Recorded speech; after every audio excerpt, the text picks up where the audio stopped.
Minasyaitonirrajim. Bismillahirrahmanirrahim. Hadratul mukarramin. Assalamualaikum warahmatullahi wabarakatuh. Alhamdulillahi rabbil alamin. Wassalatu wassalamu ala asyrafil anbiya'i wal mursalin. Sayyidina wa habibina wa syafi'i qulubina wa maulana bil qasim Muhammad. Allahumma salli wa sallim wa barik ala sayyidina Muhammadin wa ala ali sayyidina Muhammad wa ala ahli bait tayyibin tahirin wa ashabihi ajma'in al mutajabin. Rabbi shrah li sadri wa yassir li amri wa hlul 'uqdatam min lisani yafqahu qawli. Alhamdulillah, pada subuh kali ini kita kembali bersama-sama melaksanakan ibadah hadapan Allah Subhanahu wa taala, dan kembali kita berusaha untuk menggali pelajaran-pelajaran dari Al-Qur'an, dari apa yang Allah Subhanahu wa taala wahyukan melalui nabinya Muhammad sallallahu alaihi wasallam dan kemudian disampaikan kepada kita semua. Ada istilah di dalam Al-Qur'an itu terkait dengan ulil albab. Ada pada beberapa ayat yang menggunakan istilah ini. Inna fi khalqis samawati wal ardi wa ikhtilafil laili wan nahar la ayati li ulil albab. Sesungguhnya pada penciptaan langit dan bumi dan pergiliran malam dan siang ada tanda-tanda bagi ulil albab. Ada banyak tafsir yang terkait dengan kata ulil albab ini. Kadang-kadang dimaknai itu tanda bagi orang yang berakal, ulil albab. Tapi sebagian misalnya kita dapati ulil albab terkait dengan orang-orang yang mampu membaca tanda-tanda dan ayat-ayat Allah Subhanahu wa taala di alam semesta. Jadi ketika disebutkan dengan istilah ini, dan ini adalah istilah term khas Al-Quran yang kita tidak temukan pada konteks yang lain, bahwa orang-orang yang mampu membaca pergiliran malam dan siang, perubahan waktu, keadaan, dan apa yang akan terjadi dan sebagainya, di dalam istilah khas Al-Quran disebutkan dengan istilah ulil albab. Jadi ulil albab adalah istilah khusus yang ditujukan pada orang-orang yang luar biasa, yang dia menggunakan kemampuan dirinya untuk mendapatkan petunjuk Allah Subhanahu wa taala. Dan menarik, pada surah Al-Imran ayat 190 sampai dengan 193, Allah Subhanahu wa taala menyebutkan, "Na fi khalqis samawati wal ard wa ikhtilafil laili wan nahar la ayati li ulil albab allazina yadhkuruna Allah qiyaman wa qu'udan wa ala junubihim wa yatafakkaruna fi khalqis samawati wal ard. Rabbana ma khalaqta hadza batilan subhanaka faqina adzaban nar. Rabbana innaka man tadkhulin nar faqad akhzaita wa ma lizzalimina min ansar. Rabbana innana sami'na munadiyan yunadi lil iman an aminu bi rabbikum fa amanna. Rabbana faghfir lana dzunubana wa kaffir anna sayyi'atina wa tawaffana ma'al abrar." Ini doa dari kalangan ulil albab ini, dari ulil albab ini yang menarik. Allah menjelaskan siapa yang dimaksud dengan ulil albab itu. Allazina yazkurunallaha qiyaman wa qu'udan wa ala junubihim. Mereka yang mengingat Allah sambil berdiri, duduk, dan dalam keadaan tidur. Wa yatafakkaruna fi khalqis samawati wal ard. Mereka berfikir tentang penciptaan langit dan bumi ini. Dan mereka berkata, Rabbana ma khalaqta hadza batilan subhanaka faqina adzabannar. Duhai Tuhan kami, tidaklah Engkau ciptakan semua ini, alam semesta ini, dalam keadaan sia-sia, dalam keadaan batil. Maha suci Engkau, dan peliharalah dan jagalah kami dari siksa neraka-Mu. Rabbana innaka man tadkhulin nar faqad akhzaita. Duhai Tuhan kami, sesungguhnya Engkaulah yang memasukkan hamba-Mu itu ke dalam neraka, dan sesungguhnya mereka yang Kau masukkan ke dalam neraka itu, mereka adalah orang yang Kau hinakan. Wa ma lizzalimina min ansar. Dan tidaklah sama sekali orang yang zalim itu memiliki penolong. Dan ayat 193 menarik sekali doa-doa yang disampaikan oleh ulil albab ini. Rabbana innana sami'na munadiyan yunadi lil iman. Duhai Tuhan kami, sesungguhnya kami mendengar seruan kepada kami untuk beriman. Berimanlah kepada an aminu bi rabbikum fa amanna. Dan berimanlah kamu kepada Tuhan kamu, dan kami pun beriman kepada Tuhan kami. Rabbana faghfir lana, pada bagian akhir, dan ini doa yang sering kita baca. Rabbana faghfir lana dzunubana, ya Allah ampuni dosa-dosa kami, wa kaffir anna sayyiatina, dan bersihkan, runtuhkan seluruh kejelekan-kejelekan yang ada pada diri kami, wa tawaffana ma'al abror, dan wafatkan kami bersama dengan abror. Ini doa yang sering kita baca, doa yang sering kita kumandangkan tentang ini, bahwa Rabbana faghfir lana dzunubana wa kaffir anna sayyiatina wa tawaffana ma'al abror. Doa ini seringkali bahkan dalam doa tawaf, kalau kita tawaf mengelilingi Ka'bah itu, di ujung daripada doa-doa kita di tawaf itu, kita selalu meminta kepada Allah, Rabbana faghfir lana dzunubana wa kaffir anna sayyiatina wa tawaffana ma'al abror.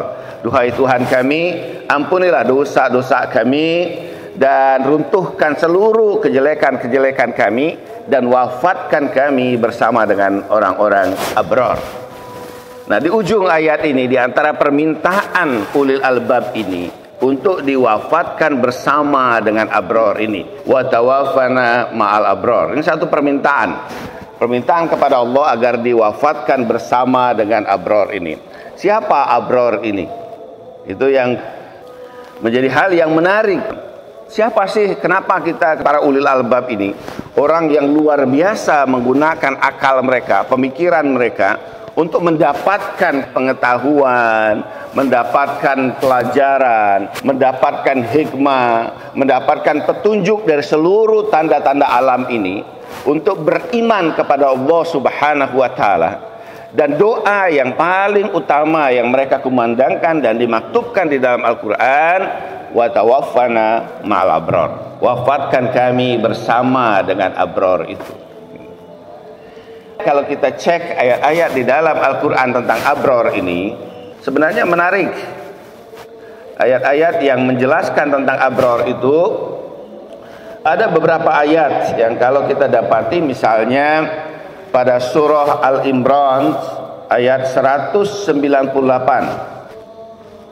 Lakinnal ladzina taqaw rabbahum lahum jannatin tajri min tahtihal anhar khalidina fiha nuzulan min indillah wa ma indallah khairul lil abrar. Allah mengatakan, bagi orang-orang yang bertakwa, bagi Tuhan mereka, bagi mereka itu surga yang mengalir padanya sungai-sungai, mereka kekal di dalamnya, dan mereka bersama dengan Allah, dan tidaklah pada Allah itu kecuali yang terbaik bagi abror, bagi orang-orang abror ini.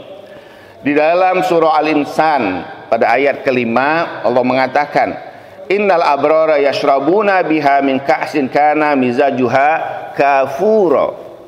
Orang-orang yang abror ini, sesungguhnya para abror ini, mereka kelak akan minum dari gelas yang padanya itu ada campuran, karena mizajuha kafura, minuman dari campuran yang padanya ada kafura. Kafur itu istilah yang bagian mengatakan ini satu-satunya istilah yang ada di wilayah kita, karena kafur itu kan dari wilayah kita ya. Kafur itu yang masuk ke dalam Al-Quran. Bagian mengatakan, oh ini kalau campuran itu berarti nanti di akhirat itu ada jamu dong gitu kan. Karena biasanya yang minuman campuran itu kan jamu. Nanti di akhirat itu ada jamunya juga gitu. Yang campurannya mizajuha kafuro, campurannya itu adalah kafur. Tapi yang dimaksud kafur itu, apakah kafur yang kita biasa pahami atau gunakan atau bukan ya? Artinya dalam ayat ini Allah akan membagikan minuman secara khusus ya kepada para abror ini. Kemudian Allah Subhanahu wa taala pada surah Al-Insan menyebutkan innal abrara lafi na'im. Sesungguhnya para abror itu berada dalam kenikmatan. Innal abrara lafi na'im, innal fujara lafi jahim. Sesungguhnya orang-orang yang abror itu mereka berada dalam kenikmatan. Ada banyak lagi terkait dengan abror ini. Apa makna dan abror ini? Di dalam Al-Quran ini dikatakan mendapatkan kenikmatan yang luar biasa ya. Bahkan mereka mendapatkan minuman dari sisi Allah Subhanahu wa taala. Di dalam surah Al-Mutaffifin pada ayat ke-22, innal abrara lafi na'im. Sesungguhnya orang-orang abror itu mereka dalam kenikmatan, dalam surga yang besar. Alal araiki yanzurun, mereka duduk di atas tempat-tempat yang tinggi, dipan-dipan sambil menikmati. Kalau kita menikmati sesuatu itu Pak, kadang-kadang kita duduk di atas tempat tinggi sambil memandang keindahan-keindahan. Di sini memandang keindahan surgawi. Dulu saya pernah ngambil rumah di Cileunyi, di Bandung Cileunyi itu kan Gunung Manglayang, itu tempat yang sangat tinggi. Manglayang Regency. Rumah paling strategis Pak ya. Tempatnya paling tinggi. Kalau malam-malam dulu dengan istri kita duduk di depan, itu semua kelihatan dari atas itu Pak. Kalau malam bagus banget gitu kelihatannya. Di dalam Al-Quran disebutkan bahwa orang-orang yang abror ini, mereka di surga itu sambil duduk memandang pemandangan surga itu. Ta'rifu fi wujuhim nadratun na'im. Kamu dapat melihat dari wajah-wajah mereka itu yang penuh kenikmatan. Jadi orang yang bahagia, mendapatkan kenikmatan, wajahnya kelihatan Pak. Kalau orang punya masalah juga kelihatan wajah. Sumpek aja gitu kan. Senyum aja susah Pak ya. Diajak senyum aja dia cemberut aja. Itu menunjukkan banyak masalah. Yusqauna min rahiqin makhtum. Ini menarik Pak, bahwa mereka mendapatkan minuman. Sebagian mengatakan itu minuman khamar, itu minuman surgawi, itu kauna mirahikin maktum. Bagian mengatakan saya ada tafsir sufi namanya rahikum maktum. Minum dari minuman khamar yang murni katanya, yang tempatnya itu tempat yang khusus. Di sini disebutkan di lak, tidak tahu seperti apa. Khitamuhu misk. Penutupnya itu adalah kasturi. Wangian wa fi zalika falyatanafasil mutanasisun, dan untuk demikian itu orang-orang berlomba-lomba. Ini ayat menggambarkan luar biasa tentang abror ini. Mereka berada dalam kenikmatan, kemudian mereka memandang surga itu dengan wajah yang penuh kebahagiaan. Ta'rifu fi wujuhin nadratun na'im, tampak pada wajah mereka itu mereka sedang berada dalam kenikmatan yang luar biasa. Di antara katanya tanda orang surga itu nanti wajah mereka itu berbahagia, berseri-seri, penuh dengan keindahan. Bahkan ada satu hadis tentang ini, di kulli yaumil jum'ah yakhrujuna ahlul jannah ila suqil jannah.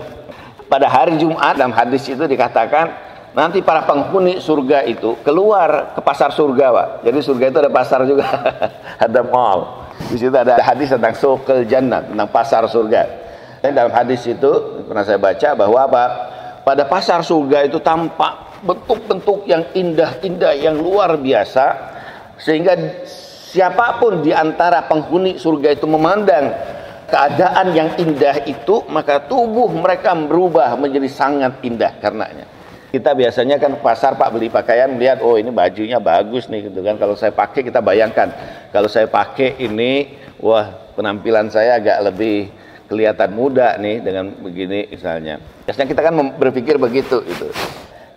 Begitulah katanya di suqil jannah itu, mereka memandang pasar surga itu, dan apakah keadaan itu sesuatu yang mereka kagumi, mempesona mereka, maka jadilah itu diri mereka. Nah, pembicaraan kita melihat bahwa betapa Allah Subhanahu wa taala menempatkan orang-orang yang disebut sebagai abror ini ya, berada pada tempat-tempat yang luar biasa. Innal abrara fi na'im. Mereka itu berada dalam kenikmatan. Bukan padanya ada nikmat, tapi fi na'im, dalam kenikmatan itu sendiri. Nikmat itu menjadi diri mereka. Kalau dikatakan wafi naim, nikmat itu mereka sudah berenang dalam kenikmatan itu, tenggelam dalam kenikmatan itu. Perumpamaan yang bisa kita perumpamakan, bukan sesuatu kita mendapatkan nikmat. Alhamdulillah kita di dunia ini kan kita selalu bahwa alhamdulillah ini kita mendapatkan nikmat, kita dapat rezeki, tiba-tiba kita dapat proyek misalnya, atau dapat anak lagi, itu kenikmatan tentu saja. Atau mendapatkan penghargaan, itu kenikmatan. Jadi nikmat, tapi nikmat itu sesuatu yang datang dari luar kepada diri kita. Sementara dalam istilah Al-Quran, kenikmatan itu orang itu tenggelam dalam nikmat itu. Wa fi na'im, di dalam kenikmatan itu. Ketika orang itu mendapatkan abror ini, mendapatkan kenikmatan itu menjadi bagian dari diri dia. Demikian juga Pak, karena itu hukum akhirat dengan hukum kita berbeda kan. Orang-orang di neraka itu bukan lagi seperti kita di dunia. Kalau di dunia ini, api itu membakarnya dari luar Pak. Tapi di dalam Al-Quran terkait penghuni neraka itu dikatakan apa? Wa narullahi allati tattali'u 'alal afidah. Api itu justru membakar dari dalam hati mereka, dari fuad mereka. Bukan lagi seperti kita ini kalau terbakar itu, api itu membakar dari luar, api itu sendiri, dirinya sudah dari dalam dirinya sendiri itu sudah ada sumber api yang membakar dirinya sendiri. Bayangkan, na'udzubillah min dzalik Pak. Jadi orang di dalam neraka itu bukan hanya tempatnya yang itu membakar diri orang, tapi diri orang itu membakar dirinya sendiri. Itu hukum yang ada di akhirat. Jadi hukumnya kalau orang itu berada dalam kenikmatan, dia nikmat itu ada di dalam dirinya sendiri dan memberikan kenikmatan yang luar biasa. Kalau orang itu di neraka, api itu justru membakar dari dalam diri dia sendiri. Nah, permohonan yang luar biasa ini kita diminta untuk memohon agar diwafatkan bersama dengan orang-orang yang abror ini. Karena di dalam Al-Quran orang-orang yang abror ini orang-orang yang luar biasa. Tapi apakah kalau kita minta wa tawaffana ma'al abror gitu kan, ya Allah matikan kami bersama dengan orang-orang, kita nunggu aja kematian? Tidak juga begitu Pak. Ada hadis mengatakan, ada yang bertanya kepada Rasulullah, mas ta'adad lil maut, bagaimana mempersiapkan kematian itu? Kan ada hadis, banyak hadis Pak ya, wazkurul mautan, pikirkanlah, ingatlah mati itu. Zikrul maut yumitus syahwat, memikirkan kematian itu akan mematikan syahwat kita, menghilangkan syahwat kita. Ada orang tanya pada Rasulullah, kila mas ta'adada lil maut, apa yang harus disiapkan untuk kematian?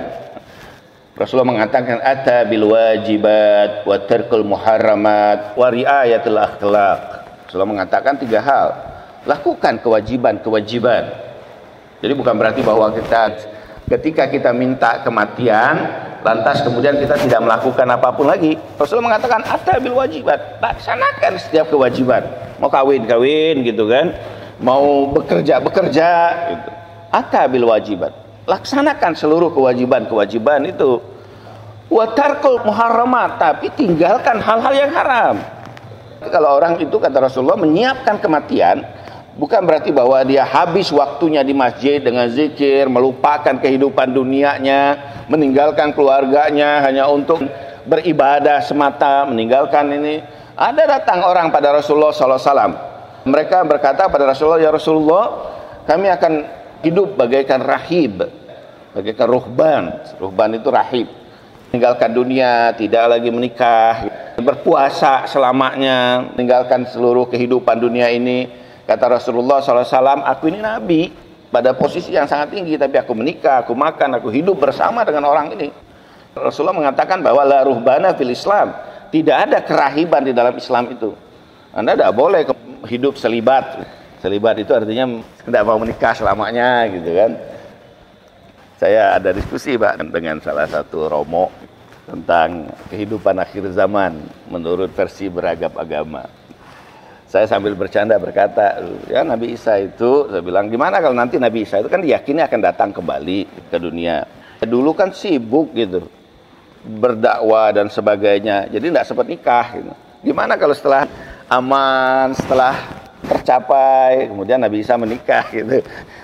Kasihan banget jadi romo. Ketawa dia. Kata Nabi, ata bil wajibat wa tarkul muharramat. Lakukan kewajiban, tinggalkan hal-hal yang haram. Berarti bahwa orang menyiapkan kematian itu tidak berarti bahwa dia meninggalkan seluruh hal, meninggalkan kehidupan, kemudian kehidupan yang dia lakukan ini. Lakukan yang terbaik, kata Rasulullah. Ata bil wajibat tarkul muharramat wa riayatul akhlak. Peliharalah dan jagalah akhlak perilaku kamu. Ini kan menarik Pak ya, bahwa Rasulullah memberikan perspektif yang berbeda. Orang tidak boleh jadi fatalis.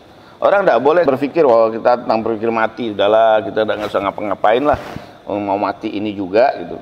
Usia udah tua dan tidak lama lagi kita juga mati. Bahkan Pak, kalau besok kiamat sekalipun gitu kan, kita tetap diperintahkan untuk bekerja seperti biasa gitu.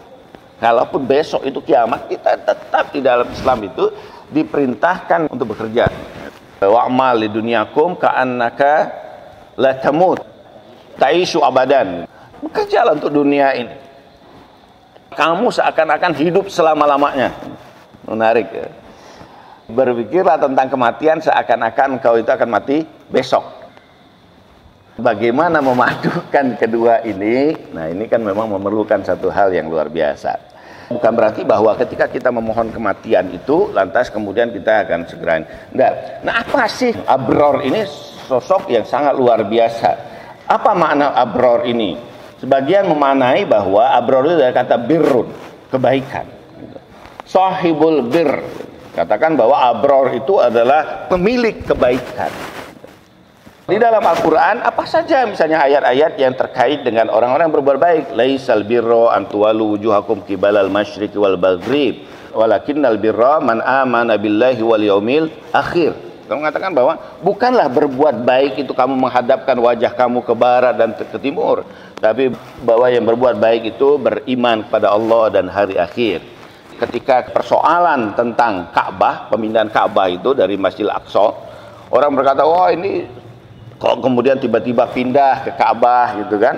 Allah mengatakan bukanlah kebaikan itu menghadapkan wajah kamu ke barat dan ke timur, tapi kebaikan itu adalah kamu beriman pada Allah dan hari akhir. Kemudian lagi Al-Quran misalnya pada surah Imran kalau saya tidak salah, Allah mengatakan lan tanalu birra hatta tunfiqu mimma tuhibbun.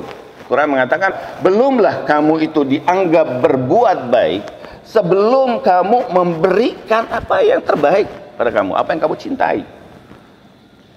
Jadi ini Al-Quran memberikan gambaran bahwa orang yang dianggap sebagai pemilik kebaikan itu, mereka melakukan kebaikan itu pada tingkat di mana sesuatu itu bukan hanya biasa dilakukan. Lan tanalu birra hatta tunfiqu mimma tuhibbun. Belum kamu dianggap berbuat kebaikan sampai kamu itu memberikan apa yang betul-betul kamu cintai pada orang lain. Misalnya dikatakan dalam satu hadis, di antara orang-orang pilihan, ada orang-orang, ada nabi pilihan, misalnya nabi yang terpilih, Rasulullah SAW misalnya. Ada kitab suci yang paling terpilih yaitu Al-Quran. Ada hari yang paling terpilih yaitu Yaumil Jum'ah misalnya. Ada juga ibadatul akhyar, hamba-hamba yang terpilih. Siapa? Iza istahsanu istabshiru, kata Rasulullah. Di antara tandanya apa?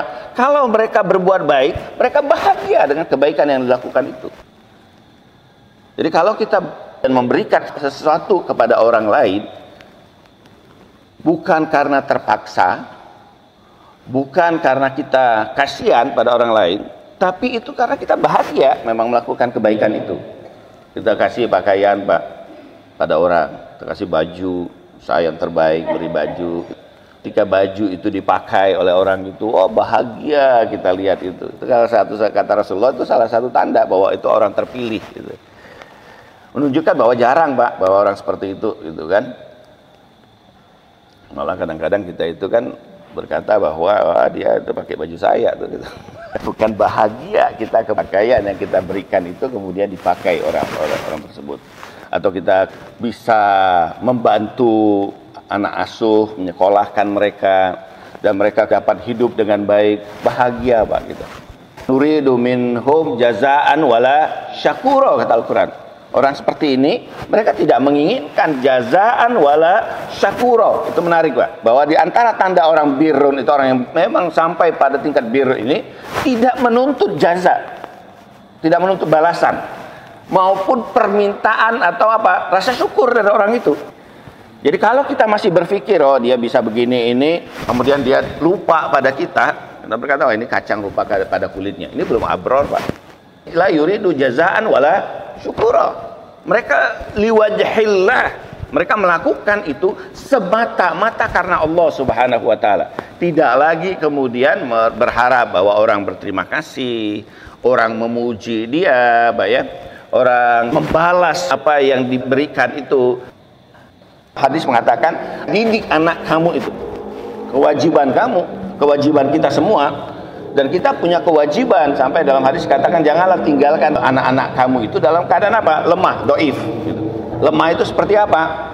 Ya mereka sudah siap hidup, tidak dididik dengan baik, tidak diberikan pendidikan yang layak, tidak ditanamkan nilai-nilai yang luar biasa, nilai-nilai moral dan sebagainya. Apalagi kehidupan sekarang, Pak, mendidik anak sekarang ini cukup luar biasa kita tantangannya, kan? Bagaimana dengan gadget yang ada ini, anak-anak kita dari kecil sudah minta handphone, di situ juga beragam game online dan sebagainya itu bisa disaksikan. Sehingga bagaimana orang tua saat sekarang itu ya harus sangat cerdas dalam mendidik anaknya. Saya punya kenalan gitu, anaknya sudah S3, dia dokter, S2-nya di London, S3-nya PhD-nya itu di Jepang, pulang ke sini, di Jakarta sini, habis waktunya hanya main game online. Jam malam itu tidurnya jam 4 subuh. Kerja sih, tapi ya begitu, habis waktunya hanya untuk itu. Sehingga bapaknya bilang, kapan nak kamu nih mau cari pendamping gitu kan. Anaknya, saya ngurusnya diri saya aja susah gitu. Sudah tidak ada lagi pikiran untuk keluarga, punya kehidupan yang lebih baik dan sebagainya. Padahal dengan kecerdasan luar biasa, dengan pendidikan yang sangat tinggi. Tapi ini realitas yang kita hadapi sekarang. Itu salah satu di antara beberapa penyakit-penyakit yang sekarang ini sedang sulit ditangani. Itu tadi orang yang addicted dari game online, addicted pornografi. Itu sama dengan orang yang addicted karena drug, karena obat-obatan. Ini kan seperti itu kan luar biasa. Nah, kemudian apalagi yang disebutkan dengan konteks bahwa orang-orang yang abror ini. Siapa mereka itu? Itu misalnya di sini dikatakan arba'u min kunuzil bir, kitmatul haja wa kitmatul sadaqah wa kitmatul waja wa kitmatul musibah. Ada beberapa tanda orang yang baik, orang yang bir ini, orang yang melakukan kebaikan atau orang sahibul bir ini. Yang pertama, orang yang selalu menutupi keperluan dirinya. Dia tidak pernah mengungkapkan curhat kemana-mana. Kitmatul haja wa kitmatus sadaqah, menyembunyikan sedekah-sedekahnya, menyembunyikan seluruh kebaikannya itu. Wa kitmatul wajah, bahkan dikatakan kalaupun dia dalam keadaan sakit sekalipun, dia sembunyikan sakitnya itu. Tidak diceritakan pada semua orang. Dia tunjukkan akan sehat di hadapan orang, membahagiakan orang. Wajah mereka memberikan kebaikan. Dalam hadis di antara tanda-tanda kekasih Allah itu qulubuhum fil hudun wa wajhum fit tabassum.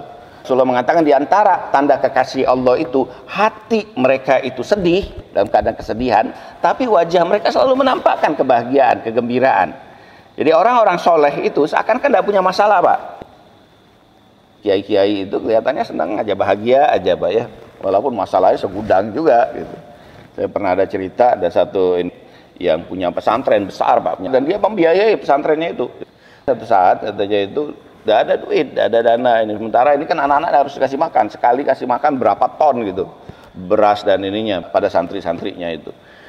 Dalam keadaan yang paling ini, dia masuk ke dalam kamar, sudah tidak bingung lagi, malu mungkin untuk menyampaikan kepada jamaahnya dan sebagainya. Ini anaknya cerita, sampai dia masuk kamar, mengunci kamar itu satu malam, dan dia ini, ya Allah jangan permalukan aku. Jangan permalukan aku di hadapan santri-santriku ini, sehingga tidak mampu memberikan mereka makan, ya Allah. Gitu. Habis subuh, tiba-tiba ada orang datang pada dia, langsung bawa sekian truk beras, Pak.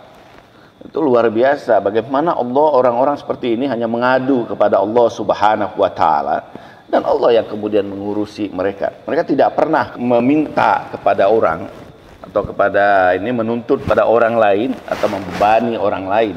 Khairul akhi la yukallafu akhi. Sebaik-baik saudara itu dia tidak membebani saudaranya, Pak. Jadi kalau ada ustadz yang lebarin kain seleng, jamaahnya hidup miskin, dia sendiri hidup kaya raya, Pak. Mobilnya mewah, ini sementara jamaahnya miskin.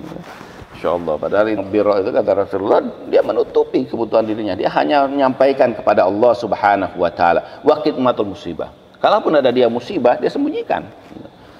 Rasulullah mengatakan, "Amma alamatul bar fa asyrah." Ada 10 tanda bahwa orang itu adalah orang-orang yang masuk dalam abror ini. Yuhibbu fillah, dia mencintai segala sesuatu yang terkait dengan Allah Subhanahu wa taala.